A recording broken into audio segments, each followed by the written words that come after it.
दोस्तों, आज का टॉपिक है एसिड रेन। तो दोस्तों, समझते हैं कि एसिड रेन क्या होती है।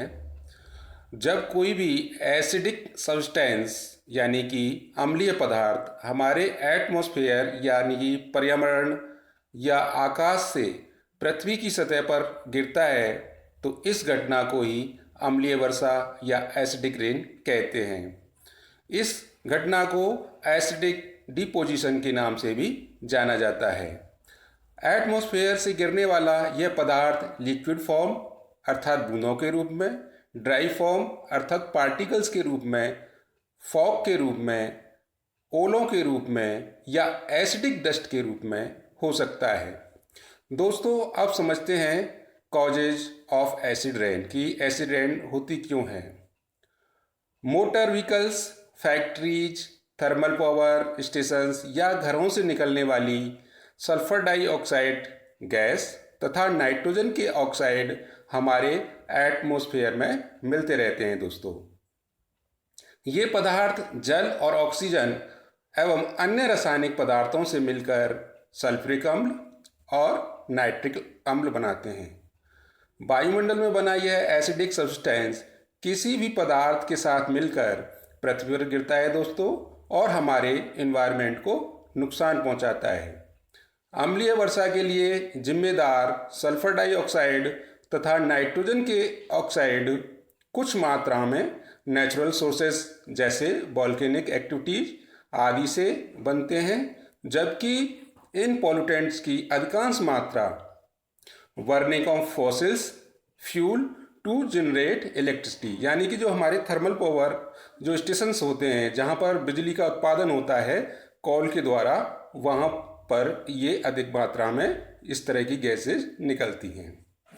2/3 भाग सल्फर डाइऑक्साइड और 1/4 भाग नाइट्रोजन के ऑक्साइड हमारे पर्यावरण में यानी कि एटमॉस्फेयर में इलेक्ट्रिक जो थर्मल पावर होते हैं उनसे निकलती हैं। आगे देखते हैं दोस्तों, इन पदार्थों की बाकी मात्रा व्हीकल और heavy equipments, manufacturing units, oil refineries और अदर इंडस्ट्री से आता है। दोस्तों, अब देखते हैं कि ये जो एसिड रेन है वो किन किन रूपों में होती है। ये दो तरह से होती है। पहला है वेट डिपोजिशन, जब एटमॉस्फेयर में बना सल्फ्यूरिक एसिड तथा nitric acid rain water, snow, fog अथवा ओलों के साथ मिलकर जमीन पर गिरता है तो इसे वेट डिपोजिशन कहते हैं। दूसरा है ड्राई डिपोजिशन, जब एटमॉस्फेयर में नमी नहीं होती है तो ये एसिडिक पदार्थ पार्टिकल्स या गैसों के रूप में जमा हो जाता है। दोस्तों, ये पार्टिकल्स या गैसेज वाटर बॉडीज की सतह पर, वनस्पतियों पर या बिल्डिंग्स पर जमा हो सकती हैं दोस्तों, उन्हें डैमेज कर सकती हैं दोस्तों। और ये पार्टिकल्स जब एटमॉस्फेयर में एक स्थान से दूसरे स्थान तक ट्रांसपोर्ट किए जाते हैं दोस्तों, तब ये हमारी हेल्थ के लिए खतरा बन जाते हैं दोस्तों।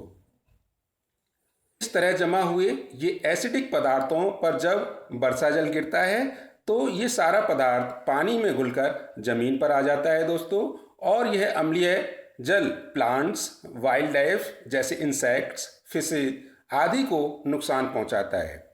एटमॉस्फेयर में वेट और ड्राई डिपोजिशन होना इस बात पर निर्भर करता है दोस्तों कि उस एरिया की बारिश की स्थिति क्या है। जिन एरियाज में बारिश कम होती है उनमें ड्राई डिपोजिशन अधिक होता है, और जिन एरियाज में बारिश अच्छी होती है वहाँ ड्राई डिपोजिशन कम होता है दोस्तों।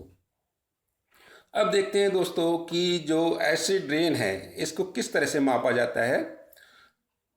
पीएच स्केल के द्वारा किसी भी पदार्थ की अम्लीयता और क्षारीयता की मापन होता है दोस्तों।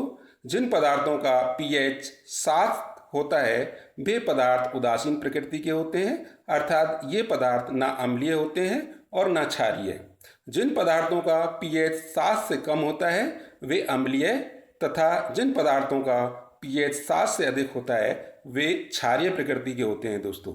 सामान्य वर्षा जल का पीएच लगभग 5.6 होता है, अर्थात सामान्य वर्षा जल अम्लीय होता है दोस्तों। अम्लीय वर्षा के जल का pH 4.2 से लेके 4.4 के बीच होता है दोस्तों। इस टॉपिक को दोस्तों यहीं ख़त्म करते हैं और मिलते हैं एक अगले वीडियो में एक नए टॉपिक के साथ। तब तक धन्यवाद।